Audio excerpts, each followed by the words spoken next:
내신이 3등급이면 어느 대학에 지원할 수 있을까요? 많은 학생과 학부모님이 자신의 내신 평균을 기준으로 대학을 찾습니다. 하지만 같은 내신 3등급이라도 대학에 따라 실제로 계산되는 점수는 달라질 수 있습니다.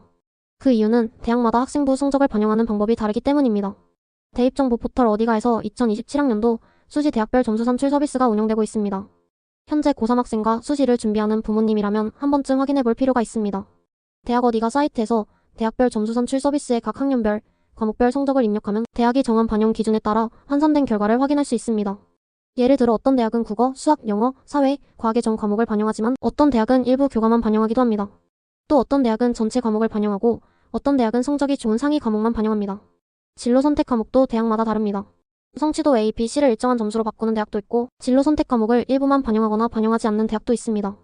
이수 단위를 적용하는지, 학년별 반영 비율이 있는지, 석차 등급을 어떤 방식으로 점수로 바꾸는지도 대학마다 다릅니다. 따라서 학교생활기록부에 표시된 단순 내신 평균만 보고 지원 가능성을 판단하면 실제 대학 환산 결과와 차이가 생길 수 있습니다. 다만 여기서 반드시 주의해야 할 점이 있습니다. 어디가에서 계산된 환산 점수가 높게 나왔다고 해서 그 대학의 합격 가능성이 가장 높다는 뜻은 아닙니다. 점수 산출 결과는 대학별 계산 방법을 적용해 보는 참고자료입니다. 합격과 불합격을 직접 예측해주는 점수는 아닙니다. 특히 서로 다른 대학의 환산 점수를 단순 비교해서는 안 됩니다.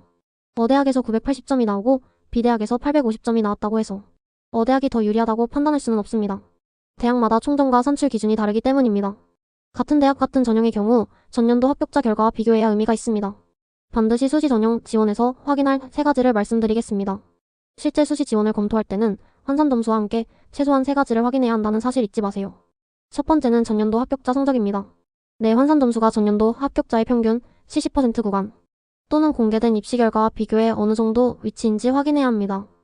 두 번째는 올해 모집 인원의 변화입니다. 전년도보다 모집 인원이 크게 줄었다면 입시 결과가 상승할 가능성이 있고 모집 인원이 늘었다면 지원 범위가 달라질 수 있습니다. 세 번째는 수능 최저 학력 기준과 면접 등 추가 조건입니다. 학생부 환산 점수가 유리하더라도 수능 최저를 충족하지 못하면 최종 합격이 어렵습니다. 면접이 있는 전형이라면 학생부 점수만으로 결과를 예상하기도 어렵습니다. 정리하면 어디가 대학별 점수 산출 서비스는 내 성적이 어느 대학의 반영 방식에서 유리한지를 확인하는 출발점으로 활용할 수 있습니다. 하지만 점수가 가장 높게 나온 대학을 그대로 지원 대학으로 선택해서는 안 됩니다. 환산 점수, 전년도 입시 결과, 올해 모집 인원, 수능 최저와 면접 조건을 함께 비교해야 합니다. 또한 학과 개편이나 모집 인원 조정, 전형 방법 변경 등으로 포털의 정보와 최종 모집 요강 사이에 차이가 생길 수 있습니다. 따라서 최종 원서를 접수하기 전에는 반드시 지원 대학 입학처의 2027학년도 수시 모집 요강과 학생부 성적 산출 방법을 다시 한번 꼭 확인하시기 바랍니다. 어디가의 점수 산출 결과는 지원 대학을 결정해주는 정답이 아니라 더 정확한 비교를 시작하기 위한 자료라는 사실 꼭 기억하시기 바랍니다. 학생을 위한, 부모님을 위한, 입시 정보가 필요한 분들을 위한 정보를 제공하고자 하는 진로 탐색소였습니다.